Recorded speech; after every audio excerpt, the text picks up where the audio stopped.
Well, welcome to AAA Farms. If you're wandering around in Benton County, if you'll go 6 miles west of Bentonville and 2 miles south of Centerton, you'll find yourself at AAA Farms. We actually are members of Dairy Farmers of America Cooperative, and they market our milk, which currently goes to the Highland plant in Fayetteville for bottling.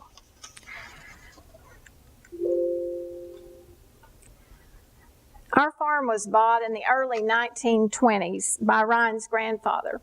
This is Ryan's mother back in the early 1940s. And if you think back to when this picture was taken, everyone lived on the farm. And they had a relative that lived on a farm. People knew where their food came from. They were happy to have food. We didn't have a need for farm tours. A lot has happened on the farm. And this barn is on the farm. It's still, we use it for storage basically. But back in the day when our farm was founded, we had apple orchards, we had a few pigs, we had a few chickens, we had a few cows. That was the way it was. Ryan's mother actually milked in this barn when Ryan's dad was in Japan during World War II. Family farms had deep roots, and we have a great love for the land. And in every farm tour, I hope that people see that. This is my family herd. We have our 2 sons. Cody is sitting next to me. Casey is behind me. Margaret is Cody's wife, and of course Ryan. And I don't have the shining star of the family on here, which is a 3-month-old granddaughter. So I saved you all from that. But Margaret's been in the family for a couple of years now.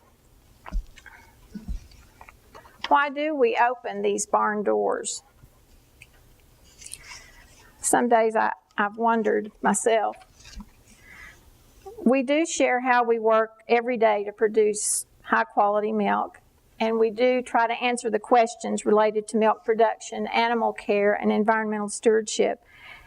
And we do try to increase consumer trust by establishing a relationship.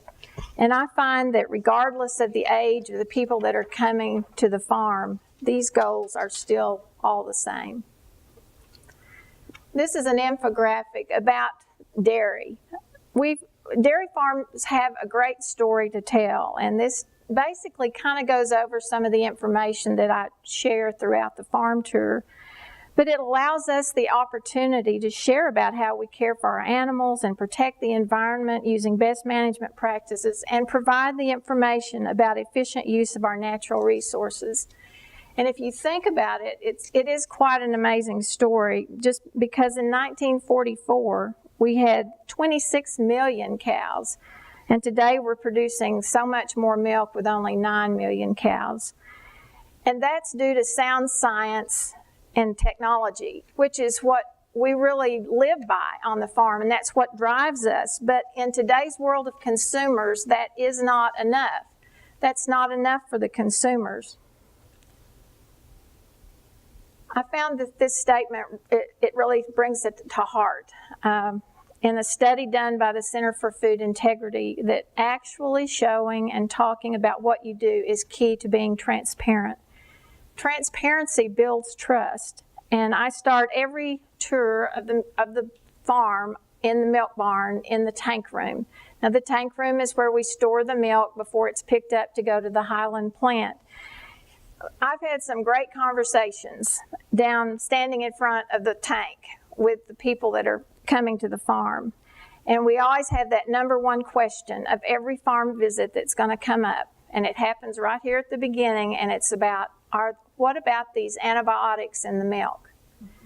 That is probably the number one question. And it is the perfect opportunity to talk about every step of production, from the very beginning of the cow care to coming to the barn and the process of being milked and the procedures.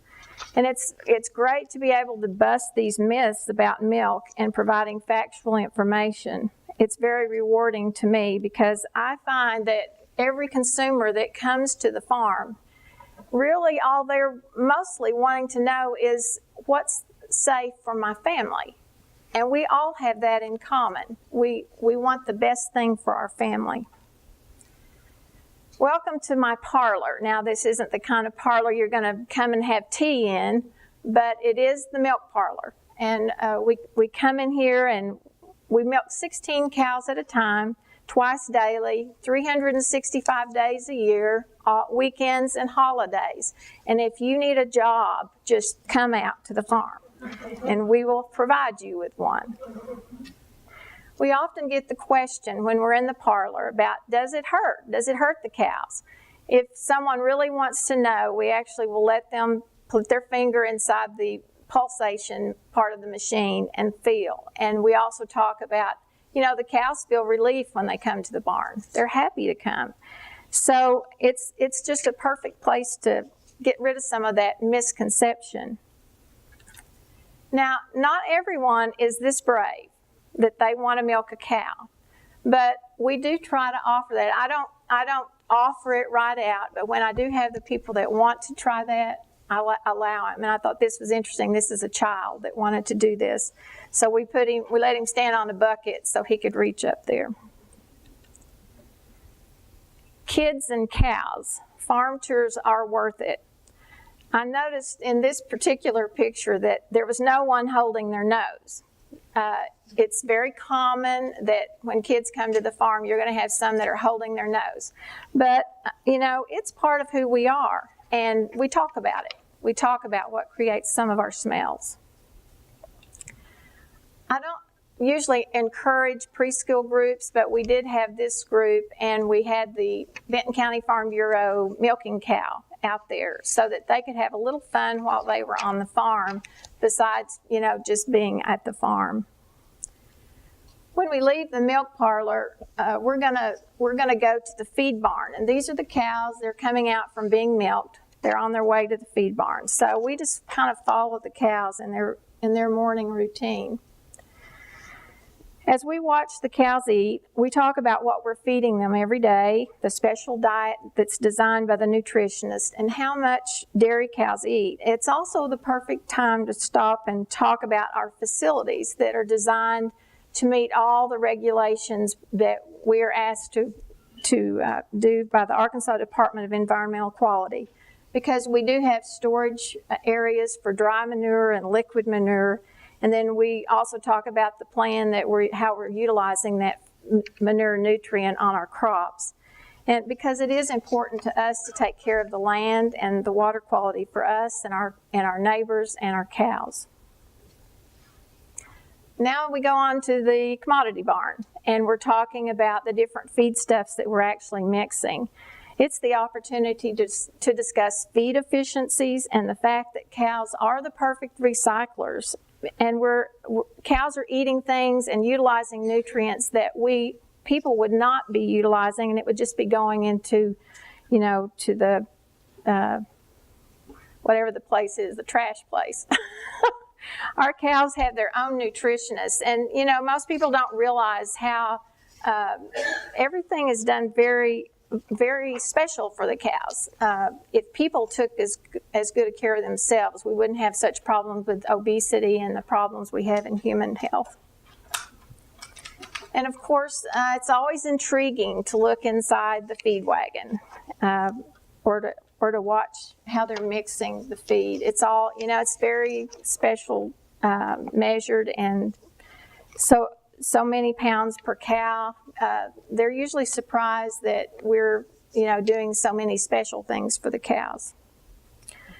When we leave the commodity barn, we're going to be going to the most favorite place on the dairy farm tour, which is going to be to see the babies. The dry cows, we do have dry cows, which they're going to calve within a couple of weeks, that are right next to where the calves are.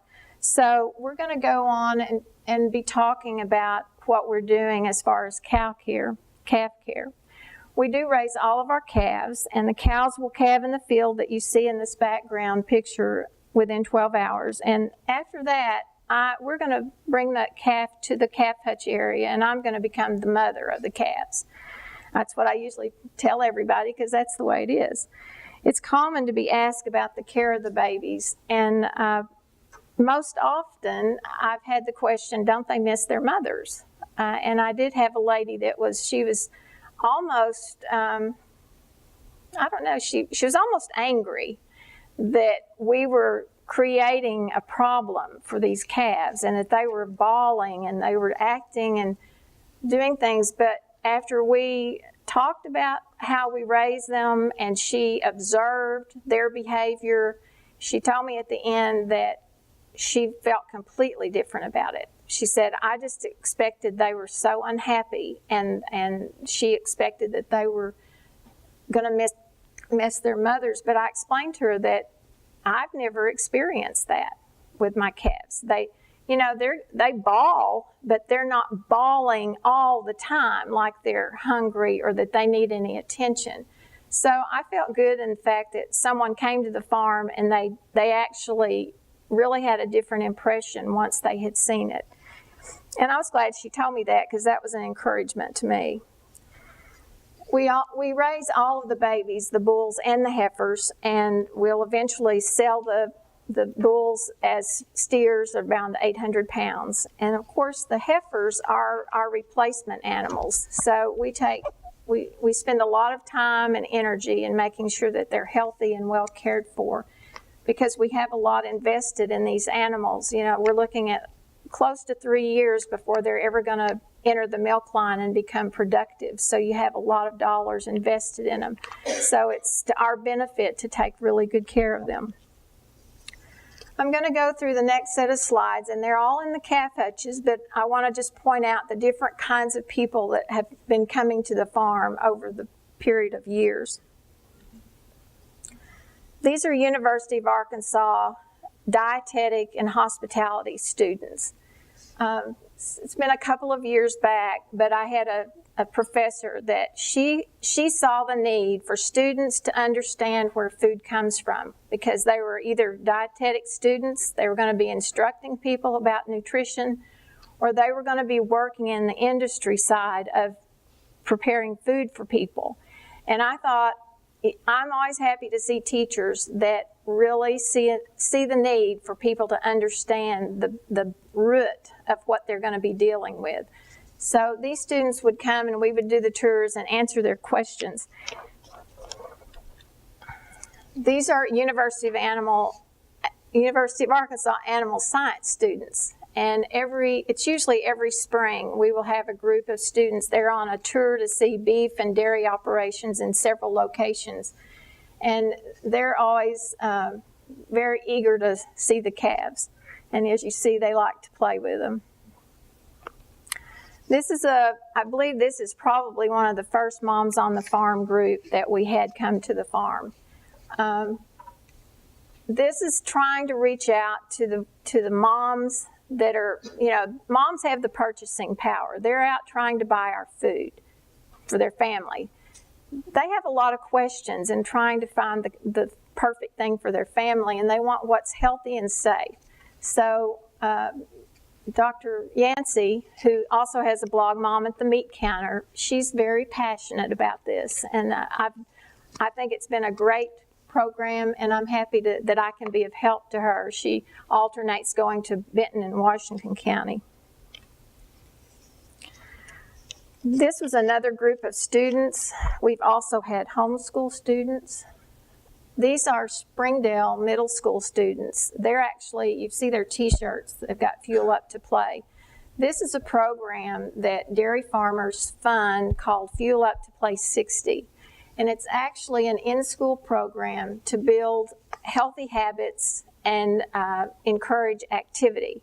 And it's teaching them some lifelong health habits.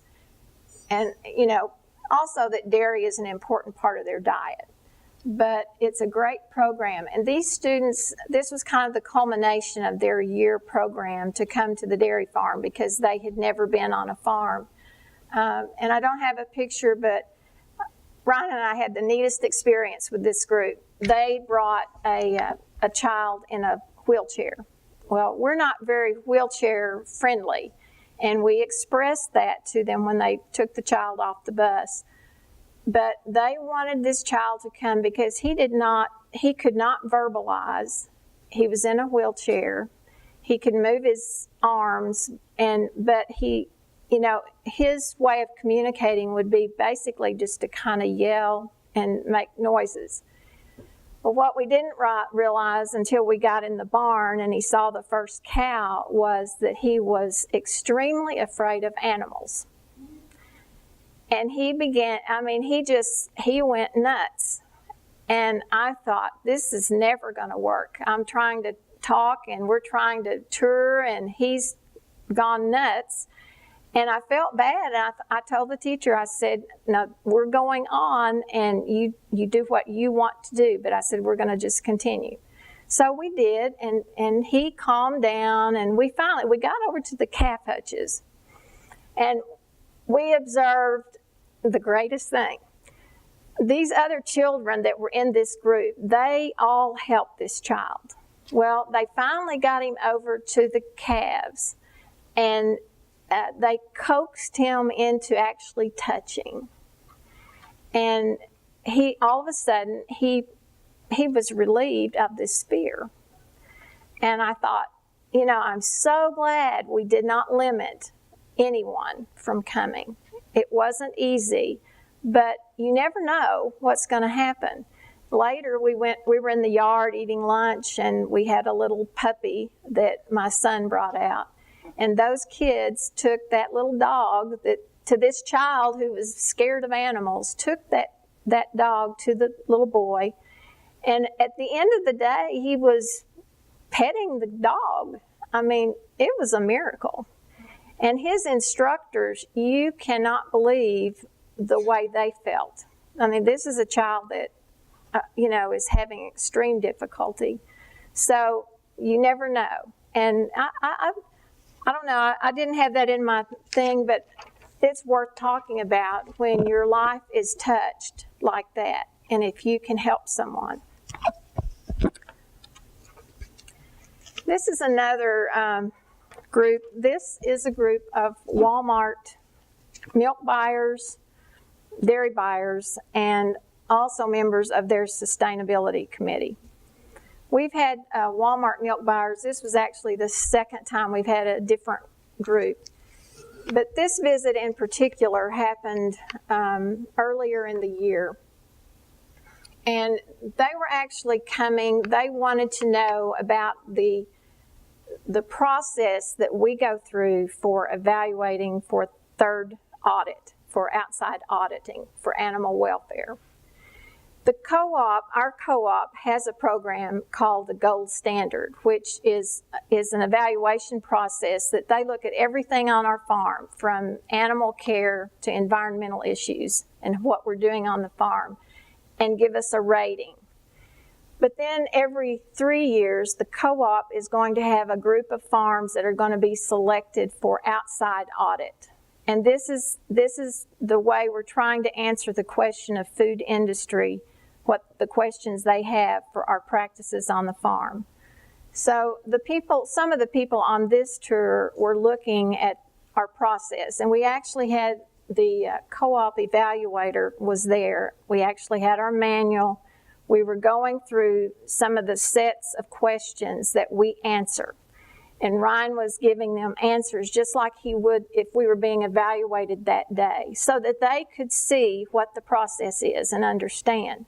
So that made this tour a little bit different, but that's also necessary now so that we can comply with what the food industry is wanting us to be able to do. But it's also our opportunity to share with how we produce milk, because most of these people have never been on a farm. They have no idea what it takes to produce milk.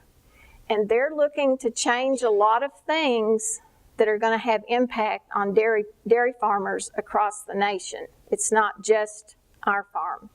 So we feel like it behooves us to try to open the doors and be open and honest. And they have all been always very gracious. But it's very enlightening in some of the things that they think. The first tour that we did with them, we brought the calf to the yard because it was really hot and we had shade in the yard. But one man asked us if we exercise them every day, the calf and the hutch. And Ryan and I had never really thought about it, but these are the kinds of questions that they're asking. So we have to be able to explain and answer so that they understand that it's different. It's not like keeping your dog in the house and needing to go outside with a pet. Also, that same plan that is our gold standard evaluation plan is also been adopted by the National Milk Producers Federation plan called FARM, which is Farmers Assuring Responsible Management. And that's a national program that is actually mandatory now. This other group is dietitians.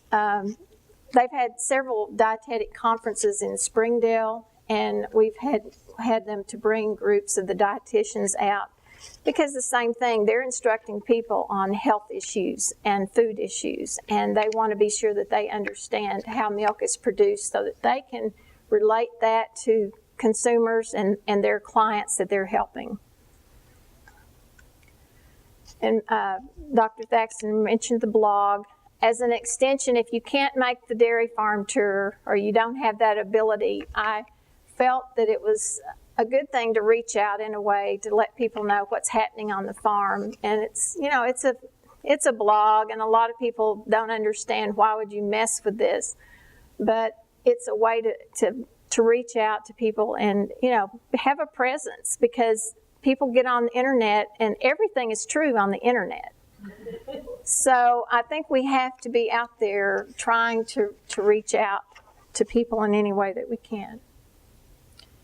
This is my contact information.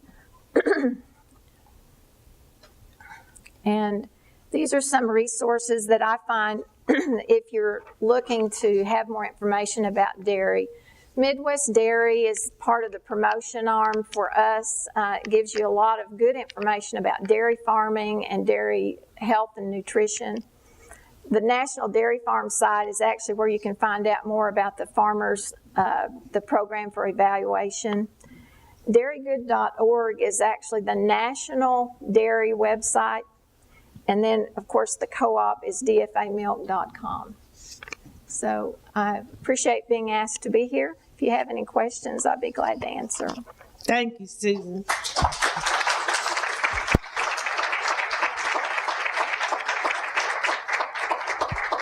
You think she probably has a high level of credibility with the people she's talking to? That's why I want her to come. We need more people like Susan willing to share. So are there any questions for her? Yes, Terry. What was the answer to the exercise question? How did you answer that? How the exercise? We told them we didn't take them out of their pens, that they're in their small pens as we grow for 8. They're in the hutch for 8 weeks about, and then they go to a small pasture where they exercise. What would be the answer? A good answer? Well, I don't know. There's nowhere for them to go there. But the fact that you told them eventually they're going to get the pasture and they'll be out on their own, I think would at least make them feel better. Well, and I also talked about we monitor them closely. That's one reason they're in the hutch. We do raise them in individual hutches, so we did kind of go through that process. It isn't like having tethered. No, they are not, because we don't raise veal, so they're not tethered. Any suggestion, Doctor? Well, I think you did quite well. I think the thing is you've got to bring these people back to reality is do we exercise 6-month-old babies? Yeah. Yeah. Okay, so this is a very rapid growth phase for this animal. The other thing is we talk a lot about group housing. I can take you to some $4 and $6 million group housing facilities for calves that have a death rate of 35%. So one of the reasons that we keep these calves separate is actually disease control. Okay, yeah. And the other thing is because of salmonella in particular, I would not want people putting their finger in every calf's mouth going down. It's just intuitive that a human wants to put their finger in the mouth of the calf. Until they've done it once. Until they've done it once. But after that, it's like you don't go around sticking your finger going into your friend's mouth going next to them. Why? Because of disease control. People would figure it gross. Okay, and we shouldn't be doing the same thing to calves. And so I think that we have to come back to this is not your pet. This is a farm animal, and we have to take care of it in such a way to prevent disease. Erica. That kind of brings me to a question with how many people that come. You know, it's very clear that you do have a lot of interaction. Do you find that the human interaction and the number of people that are there, I mean, are they washing their hands and you're making really sure that, I'm positive that they're handling their animals profusely compared to most operations. Do you find that affects your operation in a positive or negative way? We've never had any issue, probably because it's not every day. Yeah. And I always am very plain to tell people about washing hands. The other thing is we have them wear, on adult tours, usually they'll have booties on. So that's some of the things that we do. But going calf to calf and sticking their fingers in the, that's not something we do. But I usually will tell them, if you put the finger in the mouth, they're going to slobber and lick all over you. And most people, they're very respectful. And I've really not had any trouble with people. They're always very courteous, and they're very happy to get to come. I think we've had really good conversations. Now, I can get really heated up when you start talking about raw milk, or So can I. Yeah. some things but I'm respectful, and I try to explain my reason for how I think. And the questions, we have a lot of discussion too about organic and conventional. And I try to be respectful about that also, because, and I usually tell them, it is a choice if you want to spend more money on a product, but it's not any safer or healthier than conventional. So, and they're most surprised to find that milk, if you buy Highland milk or Great Value milk or Best Price milk, it's all the same milk. But if you feel better to spend more money, that is your choice. But I want you to know, I want you to understand the truth about it, because there are so many marketing ploys that people are confused about what's really the best or right. And I think that's where I can sometimes get really the heartburn. And on Moms on the Farm, they're usually pushing me to go on because we get real caught up in some of that. So. Thank you so much, Susan.